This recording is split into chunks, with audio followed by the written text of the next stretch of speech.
The Mike Pettine Coaches Show, presented by Liberty Ford, continues. Welcome back to the Mike Pettine Coaches Show, driven by Liberty Ford. Nathan Zegura with the head coach of the Cleveland Browns, Mike Pettine. Time now for the PNC Bank film breakdown. And Coach, we're going to talk about a historic performance. Josh McCown's first game against the Baltimore Ravens, 457 yards, a franchise record. What made him so successful in that game? Well, I think it was a combination of things. As always, when a quarterback has a big day like that, he'll get a ton of credit, and it's well deserved. But there were 10 other guys out there playing well. We ran good routes. We caught the football, including one of the greatest catches you'll ever see by Gary Barnidge. That's right. The protection was solid, and Josh was just. I remember him that day, just kind of talking about guys in the zone. That I thought the interaction was great. When he came off the field in between series, and the adjustments and the conversations, and he had a real good sense for what Baltimore was doing, and he knew where to go with the football and was accurate with it, and we all saw the results. Gary Barnes said it was the greatest catch of his career, the one that he caught with his legs. He also said he had the greatest lookout call of his career on the boot to Gabriel over the top. He kind of missed the guy coming back and gave a look out to Josh before the big completion. In that game, 138 yards to Barnidge. You had over 90 yards receiving amongst your backs, so about 220, 230 to those groups, not even counting the wide receivers. It seems like Baltimore struggled a little bit covering running backs lately out of the backfield. Is that something you want to attack once again with Crow and Duke Johnson?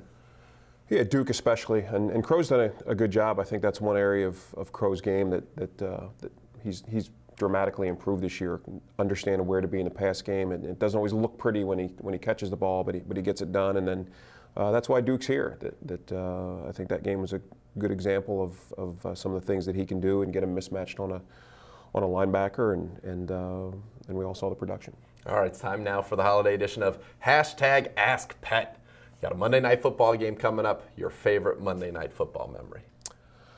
Would have to be my very first year in the league. I was working in the video department for the Ravens, and was down on the sideline for the Monday night game. It was early in the season, maybe week 3 or week 4, 2002. The Broncos were undefeated, and the season had not started well for us. And I just remember the crowd was electric, and they were into it right from the beginning, and we jumped all over them early.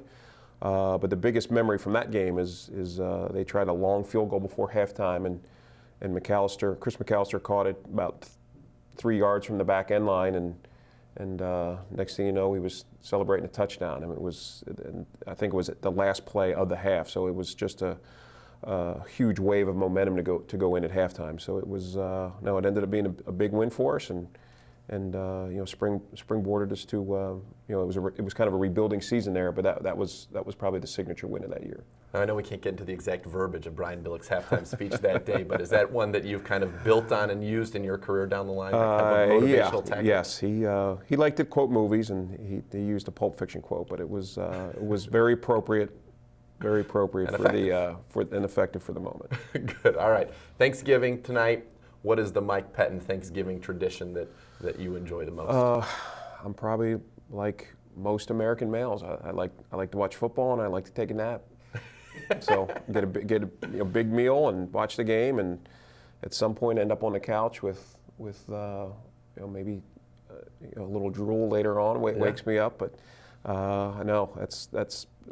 I can't. It's been a long time since I haven't done that. I had a great meal, watched some ball, and took a pretty good nap. You a turkey leg guy? I'm not. No, I'm not. Okay. All white meat? All white meat. All white meat. Keeping it lean and on the scene for the coach. All right.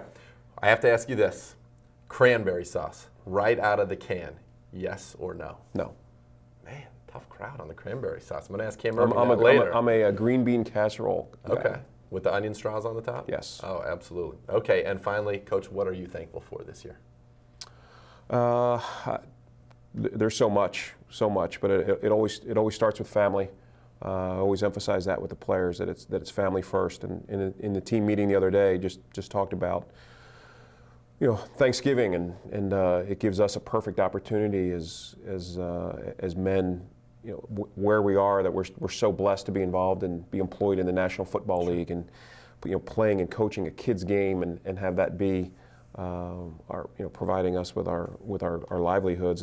It's I know we're not getting the results on the field that we want, but it's important for us to hit the pause button and thank the people that helped get us to where we are now, and definitely thank the people that are helping us continue to stay where we are now. So I think that's an important day, but it really is a great day to kind of hit the pause button and make sure your family knows how important they are.